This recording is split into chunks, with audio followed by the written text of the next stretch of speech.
Anh có thể chờ em từ sáng đến tối, chỉ để thấy em trong bộ đồ anh yêu. Có em ở phía sau, đi đâu cũng được. Em không cần mang son môi mỗi khi gặp anh, 5 phút sau son sẽ mờ ngay thôi. Vì em thích anh hôn lên môi, lên đâu cũng được. Em không cần mang make up từ sáng đến tối, em chót yêu được một mảng nơi em. Em vẫn lung linh khi cần, em sao cũng đẹp. Rồi mai này ta ra đi, em muốn trước sân nhà đầy hoa. Em nói em còn bên anh sao cũng được. Anh có thể chờ em từ sáng đến tối, chỉ để thấy em trong bộ đồ anh yêu. Có em ở phía sau, đi đâu cũng được. Em không cần mang son môi mỗi khi gặp anh, 5 phút sau son sẽ mờ ngay thôi. Vì em thích anh hôn lên môi, lên đâu cũng được. Em không cần mang make up từ sáng đến tối, em chót yêu được một mảng nơi em. Em vẫn lung linh khi cần, em sao cũng đẹp. Rồi mai này ta ra đi, em muốn trước sân nhà đầy hoa. Em nói em còn bên anh sao cũng được. Anh có thể chờ em từ sáng đến tối, chỉ để thấy em trong bộ đồ anh yêu. Có em ở phía sau, đi đâu cũng được. Em không cần mang son môi mỗi khi gặp anh, 5 phút sau son sẽ mờ ngay thôi. Vì em thích anh hôn lên môi, lên đâu cũng được. Em không cần mang make up từ sáng đến tối, em chót yêu được một mảng nơi em. Em vẫn lung linh khi cần, em sao cũng đẹp. Rồi mai này ta ra đi, em muốn trước sân nhà đầy hoa. Em nói em còn bên anh sao cũng được. Anh có thể chờ em từ sáng đến tối, chỉ để thấy em trong bộ đồ anh yêu. Có em ở phía sau, đi đâu cũng được. Em không cần mang son môi mỗi khi gặp anh, 5 phút sau son sẽ mờ ngay thôi. Vì em thích anh hôn lên môi, lên đâu cũng được. Em không cần mang make up từ sáng đến tối, em chót yêu được một mảng nơi em. Em vẫn lung linh khi cần, em sao cũng đẹp. Rồi mai này ta ra đi, em muốn trước sân nhà đầy hoa. Em nói em còn bên anh sao cũng được. Anh có thể chờ em từ sáng đến tối, chỉ để thấy em trong bộ đồ anh yêu. Có em ở phía sau, đi đâu cũng được. Em không cần mang son môi mỗi khi gặp anh, 5 phút sau son sẽ mờ ngay thôi. Vì em thích anh hôn lên môi, lên đâu cũng được. Em không cần mang make up từ sáng đến tối, em chót yêu được một mảng nơi em. Em vẫn lung linh khi cần, em sao cũng đẹp. Rồi mai này ta ra đi, em muốn trước sân nhà đầy hoa. Em nói em còn bên anh sao cũng được. Anh có thể chờ em từ sáng đến tối, chỉ để thấy em trong bộ đồ anh yêu. Có em ở phía sau, đi đâu cũng được. Em không cần mang son môi mỗi khi gặp anh, 5 phút sau son sẽ mờ ngay thôi. Vì em thích anh hôn lên môi, lên đâu cũng được.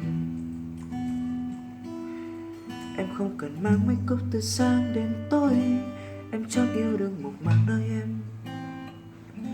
Em vẫn lung linh khi cần, em sao cũng đẹp. Rồi mai này ta ra đi, em muốn trước sân nhà đầy hoa. Em nói em còn bên anh sao cũng được. Anh có thể chờ em từ sáng đến tối, chỉ để thấy em trong bộ đồ anh yêu. Có em ở phía sau, đi đâu cũng được.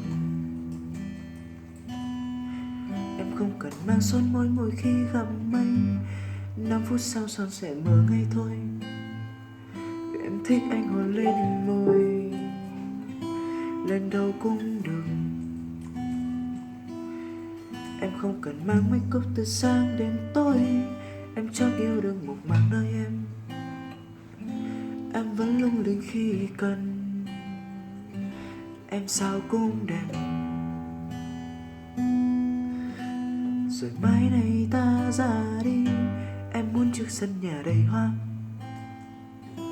Em nói em còn bên anh sao cũng được. Anh có thể chờ em từ sáng đến tối, chỉ để thấy em trong bộ đồ anh yêu. Có em ở phía sau, đi đâu cũng được. Em không cần mang son môi mỗi khi gặp anh, 5 phút sau son sẽ mờ ngay thôi. Vì em thích anh hôn lên môi, lên đâu cũng được. Em không cần mang make up từ sáng đến tối, em chắc yêu được một mảng nơi em. Em vẫn lung linh khi cần, em sao cũng đẹp. Rồi mai này ta ra đi, em muốn trước sân nhà đầy hoa. Em nói em còn bên anh sao cũng được. Anh có thể chờ em từ sáng đến tối, chỉ để thấy em trong bộ đồ anh yêu. Có em ở phía sau, đi đâu cũng được. Em không cần mang son môi mỗi khi gặp anh, 5 phút sau son sẽ mờ ngay thôi. Vì em thích anh hôn lên môi, lên đâu cũng được. Em không cần mang make up từ sáng đến tối, em chắc yêu được một mảng nơi em. Em vẫn lung linh khi cần, em sao cũng đẹp.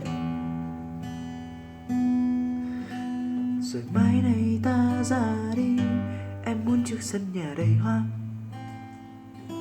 Em nói em còn bên anh sao cũng được.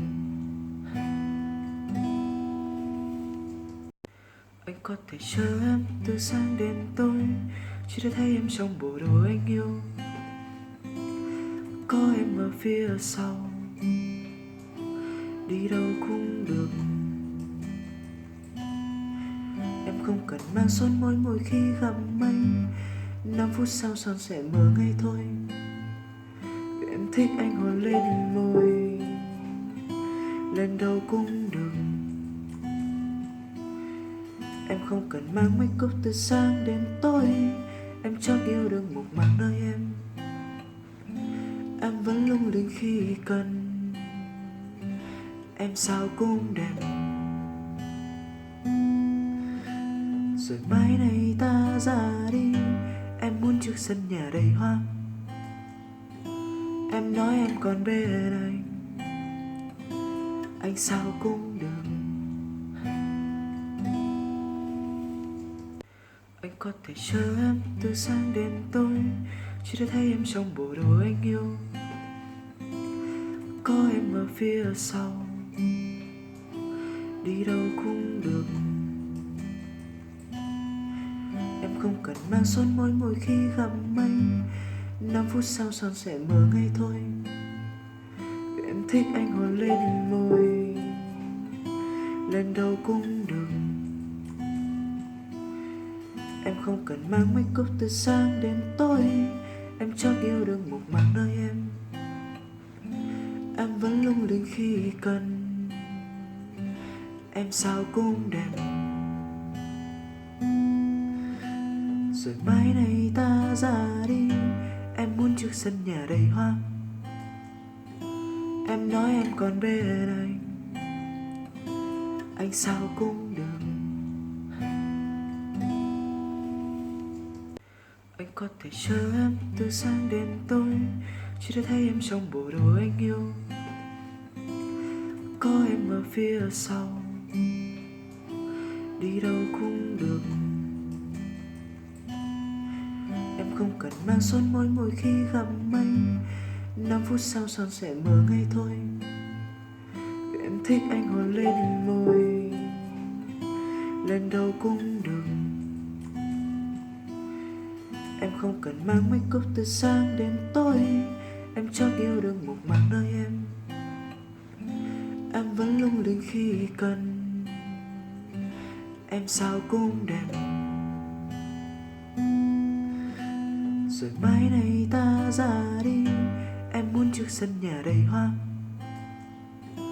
Em nói em còn bên anh sao cũng được. Anh có thể chờ em từ sáng đến tối, chỉ để thấy em trong bộ đồ anh yêu. Có em ở phía sau, đi đâu cũng được. Em không cần mang son môi mỗi khi gặp anh, 5 phút sau son sẽ mờ ngay thôi. Vì em thích anh hôn lên môi, lên đâu cũng được. Em không cần mang make up từ sáng đến tối, em chót yêu được một mảng nơi em. Em vẫn lung linh khi cần, em sao cũng đẹp. Rồi mai này ta ra đi, em muốn trước sân nhà đầy hoa. Em nói em còn bên anh sao cũng được. Anh có thể chờ em từ sáng đến tối, chỉ để thấy em trong bộ đồ anh yêu. Có em ở phía sau, đi đâu cũng được. Em không cần mang son môi mỗi khi gặp anh, 5 phút sau son sẽ mờ ngay thôi. Vì em thích anh hôn lên môi, lên đâu cũng được. Em không cần mang make up từ sáng đến tối, em chót yêu được một mảng nơi em. Em vẫn lung linh khi cần, em sao cũng đẹp. Rồi mai này ta ra đi, em muốn trước sân nhà đầy hoa. Em nói em còn bên anh sao cũng được. Anh có thể chờ em từ sáng đến tối, chỉ để thấy em trong bộ đồ anh yêu. Có em ở phía sau, đi đâu cũng được. Em không cần mang son môi mỗi khi gặp anh, 5 phút sau son sẽ mờ ngay thôi. Vì em thích anh hôn lên môi, lên đâu cũng được. Em không cần mang make up từ sáng đến tối, em chót yêu được một mảng nơi em. Em vẫn lung linh khi cần, em sao cũng đẹp. Rồi mai này ta ra đi, em muốn trước sân nhà đầy hoa. Em nói em còn bên anh sao cũng được.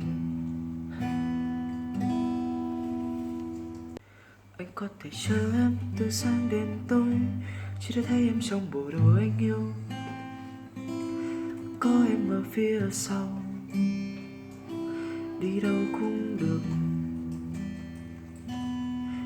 Em không cần mang son môi mỗi khi gặp anh, 5 phút sau son sẽ mờ ngay thôi. Vì em thích anh hôn lên môi, lên đâu cũng được.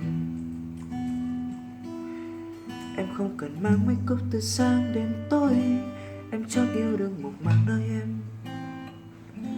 Em vẫn lung linh khi cần, em sao cũng đẹp. Rồi mai này ta ra đi, em muốn trước sân nhà đầy hoa. Em nói em còn bên anh sao cũng được. Anh có thể chờ em từ sáng đến tối, chỉ để thấy em trong bộ đồ anh yêu. Có em ở phía sau, đi đâu cũng được. Em không cần mang son môi mỗi khi gặp anh, 5 phút sau son sẽ mờ ngay thôi. Vì em thích anh hôn lên môi, lên đâu cũng được. Em không cần mang make up từ sáng đến tối, em chắc yêu được một mảng nơi em. Em vẫn lung linh khi cần, em sao cũng đẹp. Rồi mai này ta ra đi, em muốn trước sân nhà đầy hoa. Em nói em còn bên anh sao cũng được. Anh có thể chờ em từ sáng đến tối, chỉ để thấy em trong bộ đồ anh yêu. Có em ở phía sau, đi đâu cũng được. Em không cần mang son môi mỗi khi gặp anh, 5 phút sau son sẽ mờ ngay thôi. Vì em thích anh hôn lên môi, lên đâu cũng được. Em không cần mang make up từ sáng đến tối, em chắc yêu được một mảng nơi em. Em vẫn lung linh khi cần, em sao cũng đẹp. Rồi mai này ta ra đi, em muốn trước sân nhà đầy hoa. Em nói em còn bên anh sao cũng được. Anh có thể chờ em từ sáng đến tối, chỉ để thấy em trong bộ đồ anh yêu. Có em ở phía sau, đi đâu cũng được.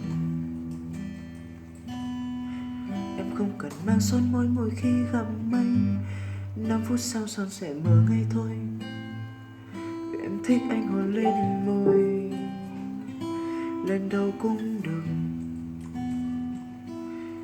Em không cần mang make up từ sáng đến tối, em chắc yêu được một mảng nơi em. Em vẫn lung linh khi cần, em sao cũng đẹp.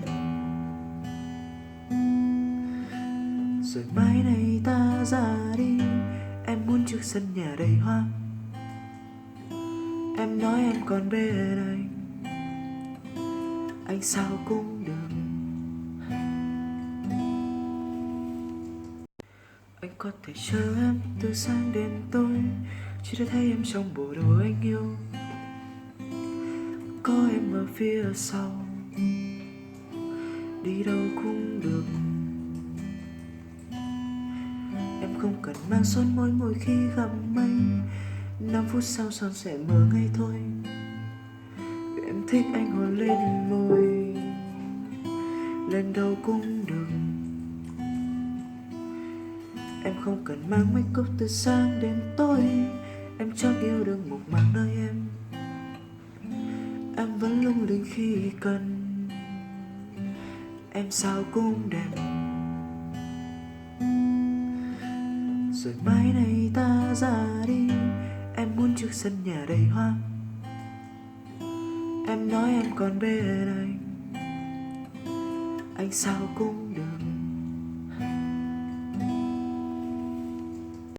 Anh có thể chờ em từ sáng đến tối, chỉ để thấy em trong bộ đồ anh yêu.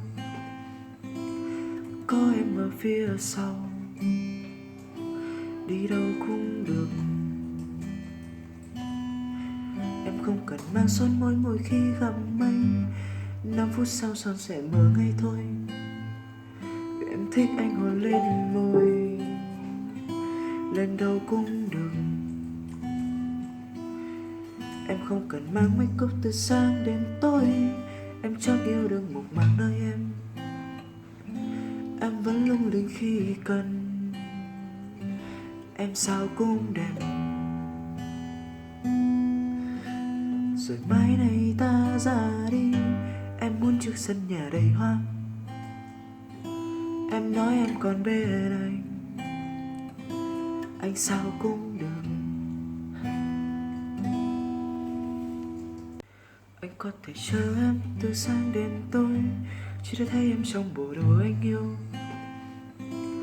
Có em ở phía sau, đi đâu cũng được. Em không cần mang son môi mỗi khi gặp anh, 5 phút sau son sẽ mờ ngay thôi. Vì em thích anh hôn lên môi, lên đâu cũng được. Em không cần mang make up từ sáng đến tối, em chắc yêu được một mảng nơi em vẫn lung linh khi cần. Em sao cũng đẹp, rồi mai này ta ra đi. Em muốn trước sân nhà đầy hoa, em nói em còn bên anh sao cũng được. Anh có thể chờ em từ sáng đến tối, chỉ để thấy em trong bộ đồ anh yêu. Có em ở phía sau, đi đâu cũng được. Em không cần mang son môi mỗi khi gặp anh, 5 phút sau son sẽ mờ ngay thôi. Vì em thích anh hôn lên môi, lên đâu cũng được. Em không cần mang make up từ sáng đến tối, em chắc yêu được một mảng nơi em vẫn lung linh khi cần. Em sao cũng đẹp, rồi mai này ta ra đi. Em muốn trước sân nhà đầy hoa, em nói em còn bên anh sao cũng được. Anh có thể chờ em từ sáng đến tối, chỉ để thấy em trong bộ đồ anh yêu. Có em ở phía sau, đi đâu cũng được. Em không cần mang son môi mỗi khi gặp anh, 5 phút sau son sẽ mờ ngay thôi. Vì em thích anh hôn lên môi, lên đâu cũng được. Em không cần mang make up từ sáng đến tối, em chắc yêu được một mảng nơi em vẫn lung linh khi cần. Em sao cũng đẹp, rồi mai này ta ra đi. Em muốn trước sân nhà đầy hoa, em nói em còn bên anh sao cũng được. Anh có thể chờ em từ sáng đến tối, chỉ để thấy em trong bộ đồ anh yêu. Có em ở phía sau, đi đâu cũng được.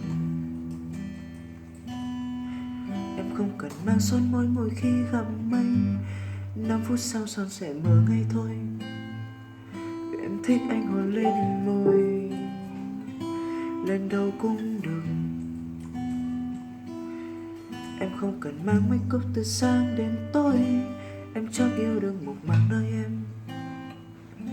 em vẫn lung linh khi cần. Em sao cũng đẹp, rồi mai này ta ra đi.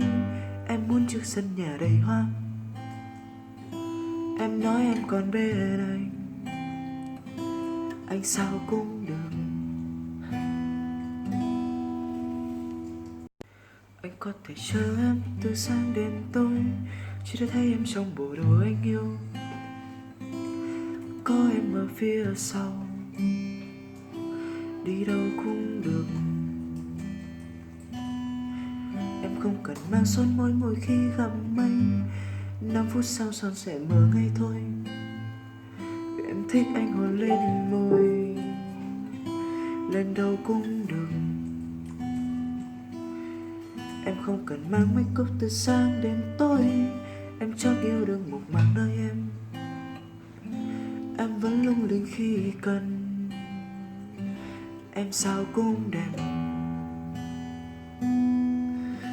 rồi mai này ta ra đi. Em muốn trước sân nhà đầy hoa, em nói em còn bên anh sao cũng được. Anh có thể chờ em từ sáng đến tối, chỉ để thấy em trong bộ đồ anh yêu. Có em ở phía sau, đi đâu cũng được. Em không cần mang son môi mỗi khi gặp anh, 5 phút sau son sẽ mờ ngay thôi. Vì em thích anh hôn lên môi, lên đâu cũng được. Em không cần mang make up từ sáng đến tối, em cho yêu đương một mảng nơi em vẫn lung linh khi cần. Em sao cũng đẹp, rồi mai này ta ra đi.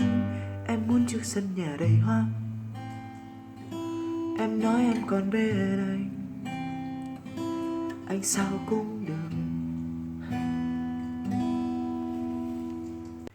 Anh có thể chờ em từ sáng đến tối, chỉ để thấy em trong bộ đồ anh yêu.